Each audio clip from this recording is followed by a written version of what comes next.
Oke, jumpa lagi di Opini Budiman. Baru saja Mahkamah Konstitusi memilih Ketua MK. Mayoritas Hakim Konstitusi, 5 orang dari 9 orang memilih untuk mempertahankan Anwar Usman sebagai Ketua Mahkamah Konstitusi periode 2023-2028. Mengapa pemilihan ini menjadi strategis? Karena MK itu mempunyai peran-peran yang sangat besar. Peran untuk menguji konstitusionalitas undang-undang atas undang-undang dasar. MK punya peran strategis untuk menjadi penyelesaian sengketa hasil penghitungan suara pemilu di 2024 nanti. MK mempunyai peran strategis seandainya terjadi sengketa antar lembaga negara. MK juga punya peran strategis seandainya ada impeachment terhadap presiden. Kewenangan MK yang sangat strategis itulah yang memang patut jadi perhatian publik. Terpilihnya Ketua MK Anwar Usman untuk periode 2023-2028 tentunya patut dihormati. Meskipun publik sebetulnya agak skeptis, agak ragu, karena posisi Anwar Usman sebagai adik ipar dari Presiden Jokowi khawatir mengganggu independensi kekuasaan dari Mahkamah Konstitusi. Itu publik, sebagian dari masyarakat sipil mengkritisi independensi Mahkamah Konstitusi ketika Anwar Usman menjadi Ketua MK. Tapi apapun, 5 orang Hakim Mahkamah Konstitusi telah memilih Anwar Usman sebagai Ketua MK, tentunya putusan itu harus dihormati. Sedang untuk Wakil Ketua MK, 5 Hakim Konstitusi memilih Profesor Dr. Saldi Isra sebagai Wakil Ketua MK, menggantikan Aswanto yang dipecat oleh DPR. Memilih pimpinan MK adalah salah satu ikhtiar, salah satu langkah untuk menyelesaikan problem internal di tubuh Mahkamah Konstitusi sendiri. Pemilihan Ketua MK adalah putusan dari MK sendiri. PR-nya tentunya masih banyak. Duet antara Anwar Usman dan Saldi Isra mempunyai pekerjaan yang cukup berat, dalam artian adalah bagaimana memulihkan kepercayaan publik pada Mahkamah Konstitusi.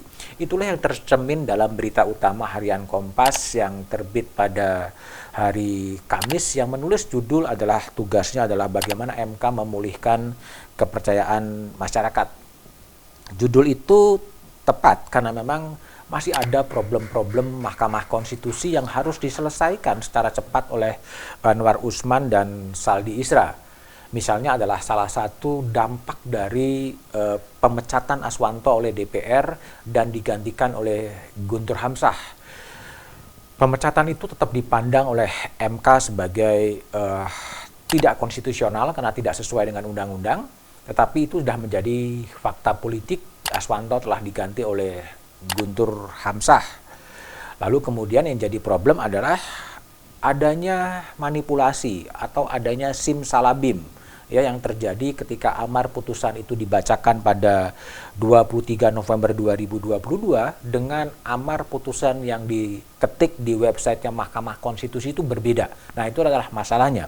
Kalau di tanggal 23 November 2022 disebut, dengan demikian pemberhentian Hakim Konstitusi sebelum habis masa jabatannya hanya dapat dilakukan karena alasan mengundurkan diri atas permintaan sendiri yang diajukan kepada Ketua Mahkamah Konstitusi, sakit jasmani atau rohani, setelah terus-menerus selama 3 bulan sehingga tidak dapat menjalankan tugasnya.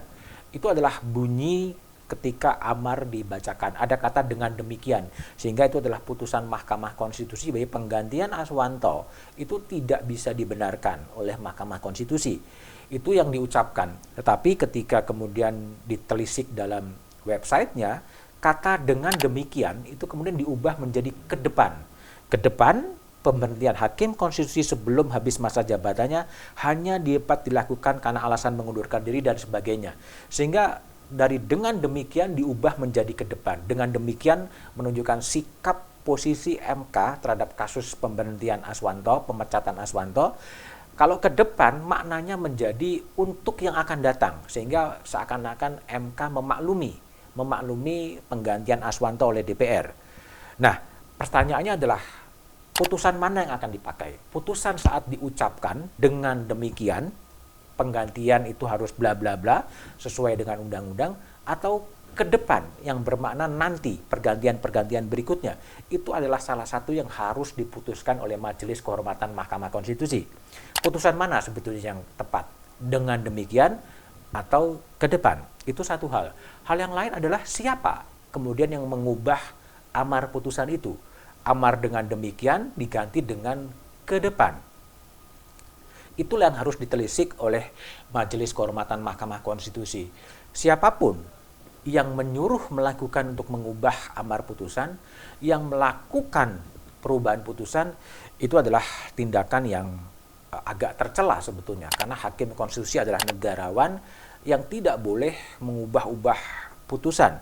Tetapi itu adalah menjadi domain dari Majelis Kehormatan Mahkamah Konstitusi yang harapannya pekan depan, hari Senin atau hari Rabu, Mahkamah Konstitusi, Majelis Kehormatan Mahkamah akan memutuskan apa yang terjadi di balik pergantian frase putusan itu sendiri. Inilah yang harus kemudian diselesaikan, dan Majelis Kehormatan Mahkamah Konstitusi harus berani untuk mengungkap sebetulnya siapa di balik itu semua dan tujuannya sebetulnya apa. Apakah tujuannya adalah membela pemecatan Aswanto oleh DPR atau tujuan-tujuan yang lain. Meski diberikan kewenangan di MK sebagai negarawan yang menguasai konstitusi, hakim konstitusi adalah sebetulnya manusia-manusia biasa saja. Terbukti banyak sekali ada beberapa hakim konstitusi yang kemudian terkena kasus pidana korupsi seperti Akil Mokhtar, seperti Patrialis Akbar, yang memang mereka kemudian membuktikan adalah manusia biasa. Problemnya adalah bagaimana meningkatkan pengawasan tanpa harus kemudian menjadikan pengawasan atau evaluasi oleh DPR itu mengganggu kekuasaan kehakiman. Sehingga tugas dari Anwar Usman dan Saldi Isra adalah kembali memulihkan kepercayaan publik dari skandal ke skandal yang dialami oleh Mahkamah Konstitusi, sehingga Mahkamah Konstitusi betul-betul bisa menjaga fungsi dirinya sebagai penjaga konstitusi dan sebagai penjaga ideologi negara. Harapannya adalah bagaimana Anwar Usman dan Saldi bisa konsentrasi ke dalam tubuh Mahkamah Konstitusi dan membawa pikiran-pikiran maju ke depan, sehingga MK bisa kembali kepada era-era ketika MK dibentuk pada era Profesor Jimli Asidiki atau Profesor Mahfud MD yang pernah menjabat MK dan melahirkan putusan-putusan yang lebih progresif, yang lebih menjawab persoalan di tengah masyarakat.